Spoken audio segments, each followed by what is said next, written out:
levons la voix ensemble et prions le Seigneur. Restons dans la prière. Prions ensemble. Seigneur, nous te bénissons, nous t'adorons, Père éternel. Merci, Seigneur, pour cette grâce que nous avons, Seigneur. Merci pour ta bonté. Merci pour cette journée.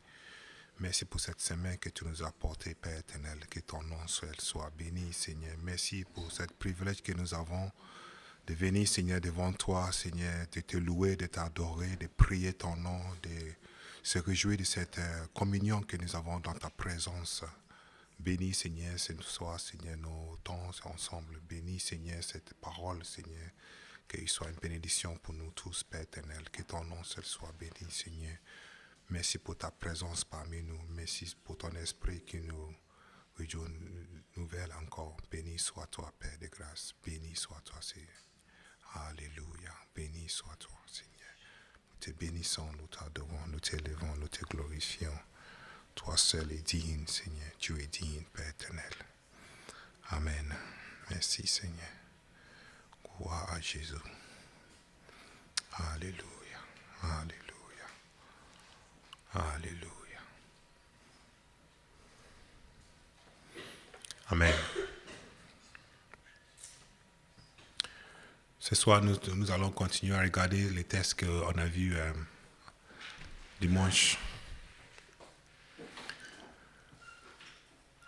Il restait quelques notes que j'avais faites et je voulais continuer à partager avec vous. Le sujet était le pouvoir de la prière. Et on a vu comment Ésaïe a dit que la maison de Dieu doit être une maison de prière. Amen. Et surtout dans Ésaïe, on a lu que Ésaïe 56, le verset 6, et commence avec « Et l'étranger ». Les étrangers qui s'attacheront à l'Éternel pour le servir. C'est étonnant, hein? Il parle à Israël, même à l'époque. Et il disait que et les étrangers qui s'attacheront pour servir. Par rapport à Israël, nous sommes les étrangers. Mais on s'attache à Israël pour servir le Seigneur.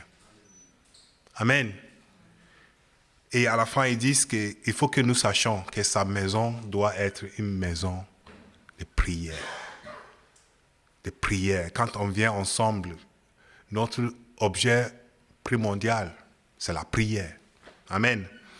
Et pas seulement Isaïe, mais quand on a vu que Jésus a même réitéré cette mot dans Matthieu 21, quand il a vu les gens qui vendaient dans la maison de Dieu, peut-être aujourd'hui, certaines églises qui ont changé pour des autres choses que la prière.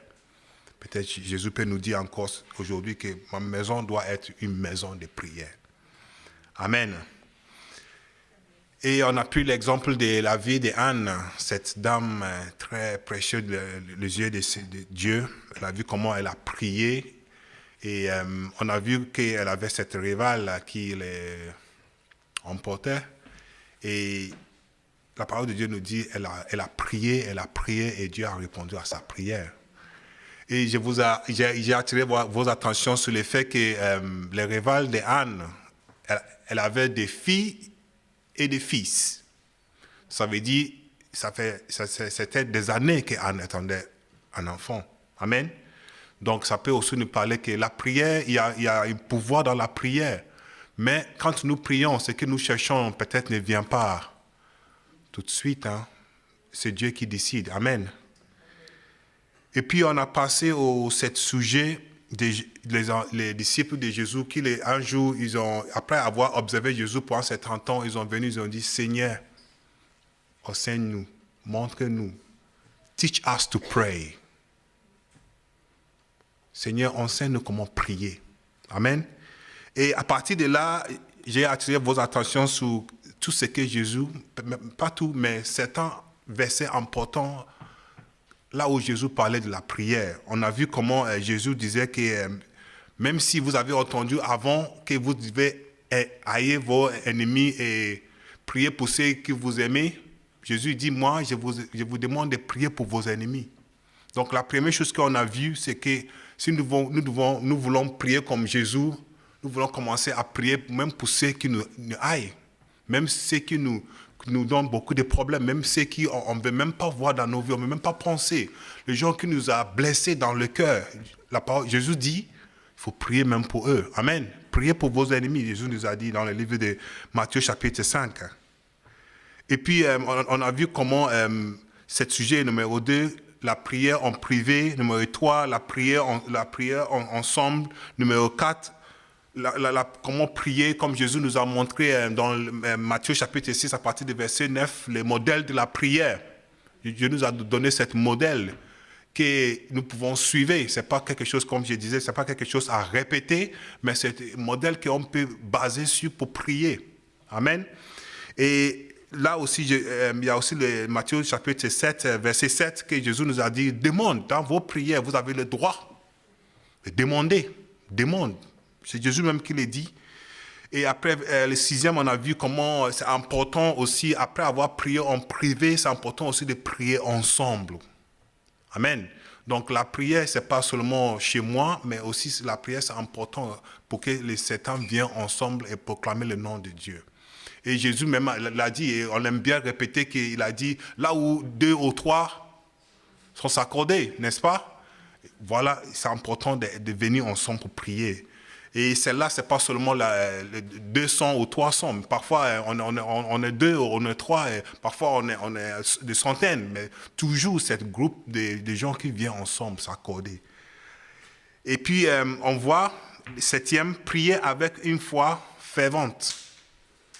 Il faut prier avec cette foi que ce que je prie, Dieu m'entende.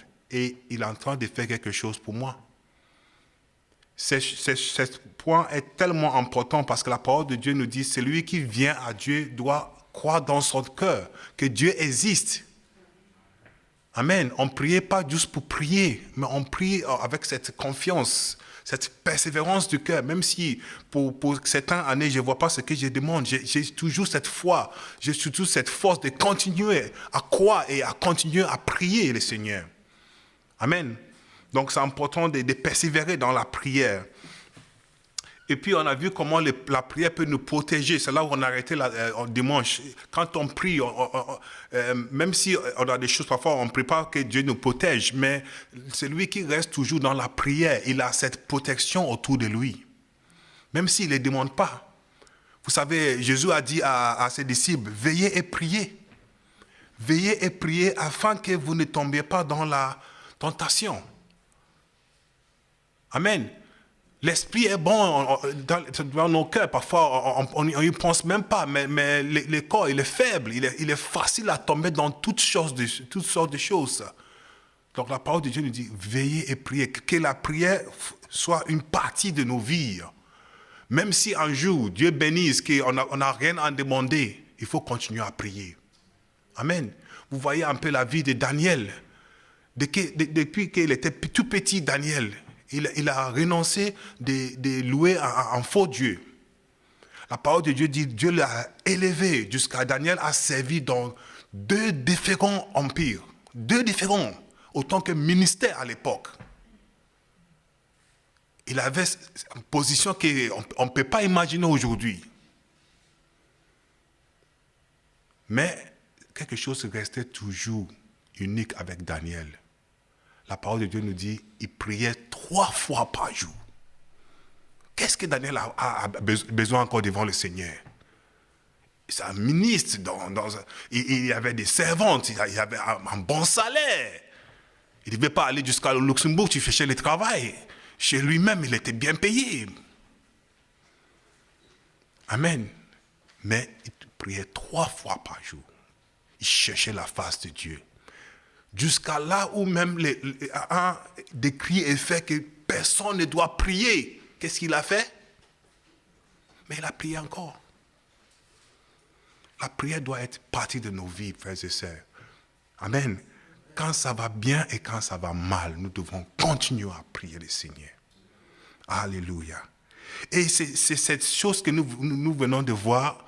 On va voir qu'à partir de certains temps, c'est ce que Jésus a enseigné à ses disciples. Hein? Et les disciples, à partir le temps que Jésus est parti, on voit qu'ils ont appris ces choses aussi. Ils ont saisi à la fin. C'était difficile pour eux, hein, comme pour nous aussi. Des années. Combien de fois que Jésus est venu et dit, mais vous ne pouvez même pas rester 1 heure avec moi. C'est difficile pour eux quand c'était pour nous aujourd'hui. Mais à la fin, ils ont compris. Amen. Ils ont compris. Et comment on va dire, on lit dans le livre de Actes chapitre 2, verset 42. Actes chapitre 2, verset 42, et c'est juste une partie que je vais lire, il dit, il persévérait dans l'enseignement des apôtres, dans la communion fraternelle, dans la fraction du pain et dans le prière. Ça c'est après Jésus.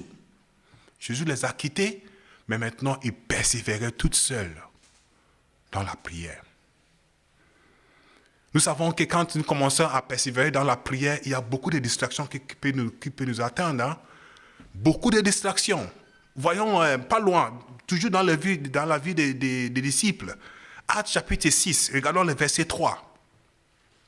Actes chapitre 6, verset 3. Vous savez, c'est ce sujet le temps que l'église commence, il y avait des étrangers qui s'est mélangé avec les juifs pour être chrétiens, pour suivre Jésus. Et à un moment donné, il y avait un problème, comme le pasteur déjà a prêché sur ce sujet. Il y avait un problème des partages de la nourriture, des trucs comme ça. Il commence avec cette distraction dans l'église, n'est-ce pas? Et qu'est-ce que les apôtres sont faits?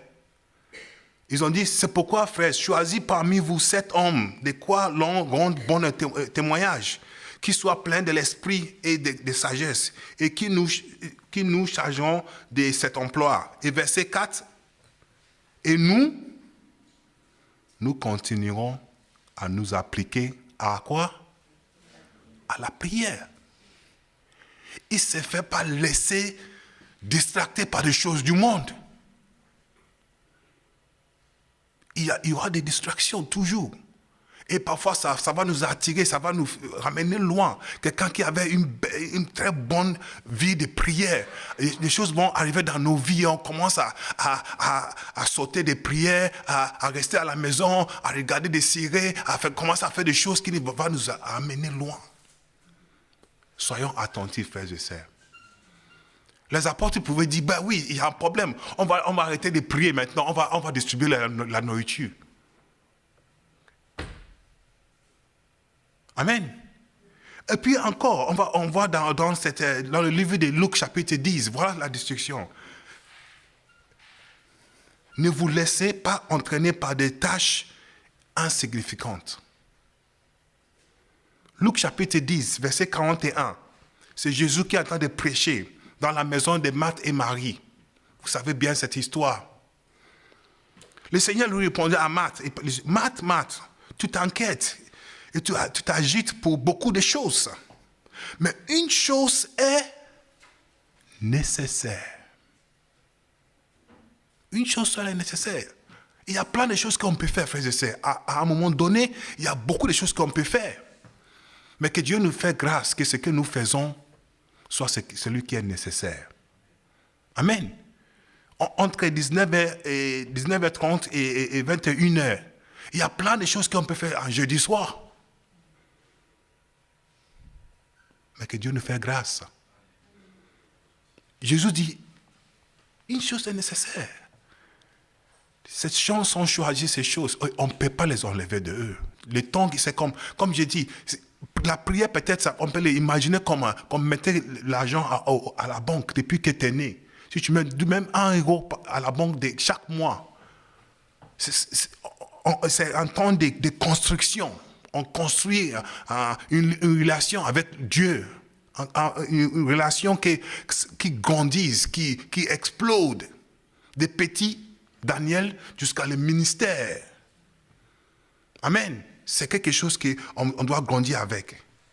Mais parfois on peut dire, mais oui, c'est bien de prier, mais moi, quand je commence à prier, j'ai des choses à demander, peut-être pour moi, pour ma famille, peut-être pour l'église, et c'est fini. J'ai plus rien à dire, Fred. Pourquoi tu me laisses pas tranquille? La prière, c'est bon, mais 1 minute maximum, on est bon. Il n'y a pas...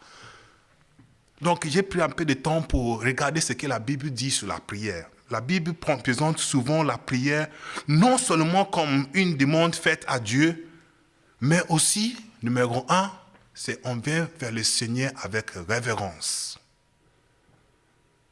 Numéro 1, révérence. Quand on prend le modèle de prière que Jésus nous a donné, Matthieu chapitre 6, verset 9, il dit, « Notre Père qui est dans le ciel, que ton nom soit sanctifié. » Rien à demander. Juste révérence. Le Père, son nom soit sanctifié. Amen. On peut prier peut-être pour 10, 20 minutes sans demander rien à Dieu. Juste louer son nom, louer sa grandeur. Disons tout ce qu'il a fait, toute cette puissance qu'il a, tout ce que nous avons vu dans nos vies. On peut dire toutes ces choses à Dieu. Dans le livre de Matthieu, le premier Matthieu chapitre 2, verset 8, donc tous les hommes priaient en tout lieu en levant leurs mains pures, sans colère ni mauvaise pensée, venant vers Dieu avec un cœur pur, révérence seulement pour ce qu'il est, respect pour Dieu. Amen. Numéro 2, c'est l'adoration. L'adoration. Dans le psaume 145, verset 2, l'adoration, c'est tellement important. Si on a un cœur pour adorer Dieu, on peut rester dans l'adoration pour des heures et des heures, des heures, des heures, des heures. L'adoration. Worship. Worship. La dernière fois, je ne sais pas pour vous, mais la dernière fois qu'on a entendu un réveil, il n'y a pas longtemps, peut-être c'était l'année dernière, on nous a dit qu'il y avait un groupe de jeunes qui priaient quelque part, et tout d'un coup, la prière ne s'arrête pas. Il y avait des gens qui commençaient à s'ajouter, et ça a traîné des heures, des jours. Ils étaient en train de faire quoi? D'adorer Dieu seulement. Amen. L'adoration, l'adoration, l'adoration. Chaque jour, je te bénirai. 145. Chaque jour, je te bénirai. Je célébrerai ton nom toujours et à perpétuité. Chaque jour, je te bénirai, Seigneur. Ne regardons pas nos situations. Ne restons pas seulement sous nos cas. Ne restons pas toujours les yeux fermés sur nous. Ne restons pas seulement ce qui ne va pas. Mais restons aussi sur la grandeur de Dieu. Amen. La grandeur de Dieu. La grandeur de Dieu. Le prophète a dit, j'ai vu le Seigneur highly lifted up. Dieu sur son trône de gloire. Juste en imagination, ça peut nous donner des mots pour louer Dieu seulement pour ce qu'il est. L'adoration. Verset 3, l'Éternel est grand et très digne de louange. Et sa grandeur est insondable. Que chaque génération célèbre tes œuvres et publie tes hauts faits, Seigneur Jésus. Bénis le Seigneur seulement. Loue-le. Dis ce que tu peux dire de bien de Dieu seulement. Amen. Loue le Seigneur. Numéro 3, action de grâce. Action de grâce. Thankfulness. Être là juste pour remercier Dieu. Vraiment, si on peut regarder derrière, moi, si je regarde un peu derrière ma vie et je regarde où je suis aujourd'hui, je dois rester un jour seulement à remercier Dieu. Mais même pour 1 heure, c'est difficile. Un jour d'action de grâce seulement. Quand on chante en anglais, count your blessings, name them one by one. Compte les bienfaits de Dieu dans ta vie. Mais c'est tellement difficile pour nous de regarder arrière ce que Dieu a fait pour nous. On est toujours fixé sur ce qu'on attend de Dieu. On n'a rien à remercier pour Dieu. On n'a rien à remercier dans nos vies. On est toujours de ce que j'ai besoin encore. Thankfulness. Action de grâce. Merci Seigneur pour ce que tu as fait pour moi. On peut faire des lignes de remerciements. Amen. Amen. Il est digne. Et peut-être ça peut blesser le cœur de Dieu qu'on vient seulement toujours de demander. C'est bien de demander, je viens de le dire. Jésus même a dit, demande encore. Mais nos prières ne doivent pas avoir juste une partie. C'est juste une partie de la prière. Action de grâce. On voit le 4e, c'est l'abandon. Je l'ai nommé l'abandon. Hein. Ça veut dire de se placer devant Dieu comme un rien de tout.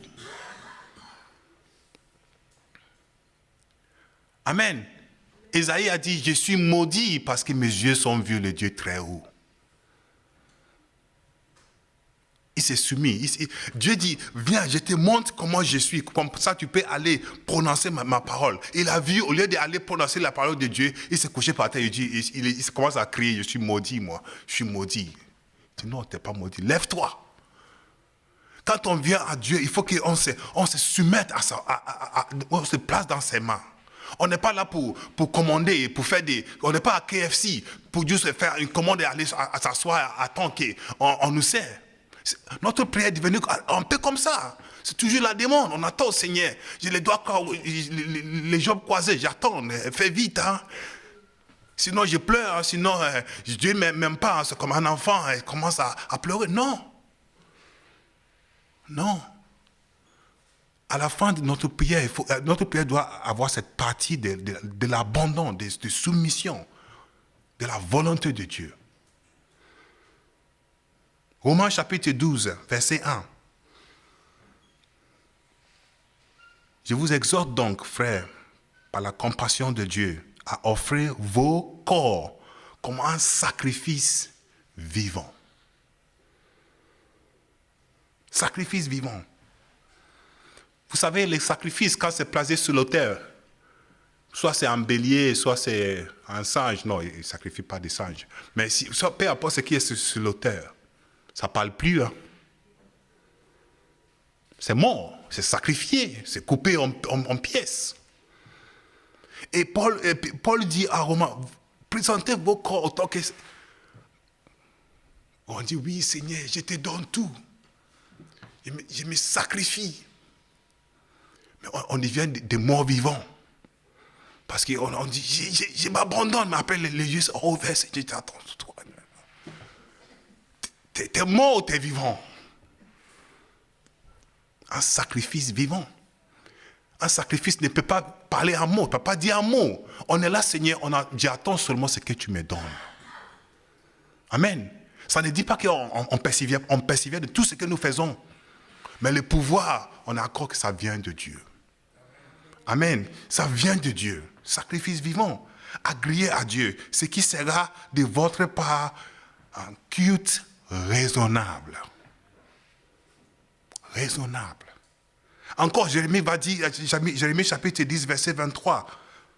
Jérémie chapitre 10, verset 23. Je le sais, ô Éternel, la voix de l'homme n'est pas en son pouvoir. Ce n'est pas à l'homme, quand il marche, à diriger ses pas. Il faut qu'on saisisse ces mots dans nos cœurs. Que quand on vient à Dieu, on se présente, on se soumette à son pouvoir. Seigneur, je suis là, je suis rien du tout. Vous savez, quand Jésus a dit à Pierre, viens, on va aller chercher du poisson. Ils sont montés dans les canots. D'abord, Pierre, il avait dit, hein, j'ai passé toute la nuit. Hein. Viens, on va chercher du poisson. Après avoir autant de poissons dans la main, qu'est-ce qu'il a dit, Pierre? Seigneur, s'il te plaît, quitte. Va loin de moi, je suis juste en péché. Pourquoi tu me montres ça? Je ne suis pas digne de ça, Seigneur. On ne vient pas à Dieu en disant que je suis ton enfant, tu as donné ta vie pour moi, tu as versé ton sang, donc maintenant, moi, j'ai besoin d'un Rolls Royce. Et j'attends, hein, les temps tic là, tic-tac, tic-tac, tic-tac, fais vite.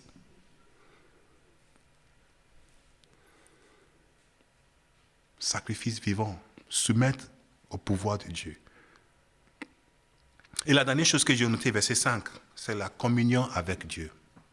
La communion avec Dieu. Vous savez, dans la prière, peu importe ce que nous faisons, soit nous demandons, soit nous donnons de l'adoration, soit nous sommes en submission, soit nous sommes dans l'action des grâces, peu importe ce que nous faisons, nous sommes toujours en communion. C'est pas comme dans la vie quand on est en train de travailler ou faire quelque chose, mais quand on s'arrête pour prier, on commence à être en communion avec l'Esprit de Dieu. Et ce temps de communion, en fait, je sais, rien du tout peut se remplacer ce temps. Rien du tout. Amen. Rien du tout. La communion est la joie de la présence de Dieu lui-même. La joie de la présence de Dieu. Vous savez, dans les jardins d'Éden, la parole de Dieu nous dit, quand le soleil se couchait, Dieu venait passer dans les jardins et discuter avec les couples dans les jardins. C'était les temps privilégiés, les temps de communiquer avec Dieu. Et ces temps étaient perdus quand la chute est venue, frères et sœurs. Et autant que des enfants de Dieu, quand nous commençons à prier, à louer Dieu, nous essayons de créer cette communion avec le Seigneur. Amen. Et ce n'est pas à nous de crier, à le crier. Hein. Dieu même, il est là, il nous attend. Il a toujours la main tendue pour nous. Viens.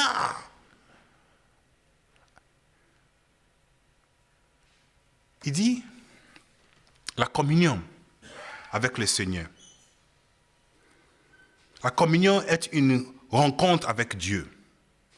Moïse prit la tente et la dressa hors du camp, à quelque distance. Il l'appelait les tentes d'assignation. Et tous ceux qui consultaient l'Éternel allaient vers la tente d'assignation qui est hors du camp. Exodus 33, verset 7. Moïse a placé les tentes hors du camp. Donc, si quelqu'un veut être en communion avec Dieu, il ne reste pas avec toute la bruit de cette camp. Il sort, il va un peu loin, là où il y a le calme. Là où il n'est pas là juste par hasard, il est venu à son propre accord. Amen. C'est quelqu'un qui cherche vraiment à prier. Ce n'est pas parce que, j'étais à Thionville, donc j'ai vu c'était l'heure de prier, donc je suis passé pour vous dire bonsoir, oui. Non. Ce n'est pas par hasard qu'on vient ici. Il faut que ça soit exprès. Parfois, il faut que certaines choses soient mises à côté. Amen. Des choses importantes qu'on met à côté, je pense que ça va faire sourire Dieu. Amen. On cherche cette communion exprès. La communion est un temps privilégié avec notre Père Céleste. La communion a un châtiment vers le trône, un cheminement vers le trône de grâce. On cherche Dieu, cette communion. Dans le livre des Psaumes 16, verset 11, le Psaume 16, verset 11, le Psaume chapitre 16, quand on lit le verset 11, il dit, « Tu me feras connaître les sentiers de la vie. Il y a d'abondantes de joie devant ta face, de délices éternelles à ta droite. » Mais il dit à la droite de Dieu. Et pour être à la droite de Dieu, il faut être proche de lui, n'est-ce pas? On ne peut pas être à la droite de Dieu loin de lui. On cherche le cheminement qui va vers Dieu. Et ça a besoin des efforts, ça a besoin des actions exprès. Amen. Et quand on vient, la parole de Dieu dit, tu me feras connaître les sentiers de la vie. Il a l'abondance de joie devant le Seigneur. À côté de Dieu, ceux qui s'appuient sur Dieu, la parole de Dieu dit, il a d'abondance de joie. Amen. En conclusion, voilà ce que j'ai lu. Quelqu'un parmi vous est-il malade? Qu'il appelle les anciens de l'église. Et que les anciens prient pour lui, en oint avec l'huile au nom du Seigneur. Et la prière de la foi sauvera le malade. Et le Seigneur relèvera. Et s'il a commis des péchés, il lui sera pardonné. Il lui sera pardonné. Vous savez, devant Jésus, il y avait un malade qu'on a amené devant Jésus, que Jésus le guérisse. Au lieu de guérir cette malade, Jésus l'a regardé et l'a dit, mon fils, tes péchés sont pardonnés. Pourquoi il n'a pas dit, lève-toi, t'es guéri. Il lui a dit quelque chose de plus important que la guérison. Parfois, Dieu attend de nous donner quelque chose encore plus important que ce que nous demandons. Quelqu'un est malade. Mais on dit, s'il a péché, ses péchés soient pardonnés. Amen. La prière est notre moyen de communiquer avec Dieu et nous aide à nous rapprocher de lui. Pour fortifier vos prières, il est important d'en faire une habitude et de vous éloigner de toute distraction. Amen. Gloire à Dieu pour sa parole. Donc, comme j'ai dit dimanche après matin, approchons-lui. Approchons-nous donc avec assurance du trône de grâce. Prions le Seigneur, cherchons des sujets à prier. Et je vais le dire encore, que quand on commence à louer, quand on commence à chanter, quand on fait la musique, ce n'est pas pour montrer nos talents, mais c'est pour lever le cœur vers le trône de grâce. C'est lui qui est devant, qui amène les gens à chanter. Il n'est pas là juste pour chanter 10 chants, comme j'ai dit dimanche. On est là pour préparer la prière. Et si un chant, si un jour, seulement un chant suffit pour que l'église commence à se lancer, à prier, on va s'arrêter là-bas. Amen. Ce que nous cherchons, c'est la prière. Ce que nous cherchons, ce n'est pas les maestros de musique. Nous cherchons la prière. Et que nos cœurs, que nous soyons tous accordés ensemble dans les mêmes mentalités. Nous cherchons à prier, soit celui qui joue ou celui qui chante. On est tous là pour prier. Et quand la prière commence, laissons le cœur s'approcher à Dieu. Laissons cette communion. Laissons ce temps de bénédiction avec le Seigneur. Que Dieu nous bénisse. Amen.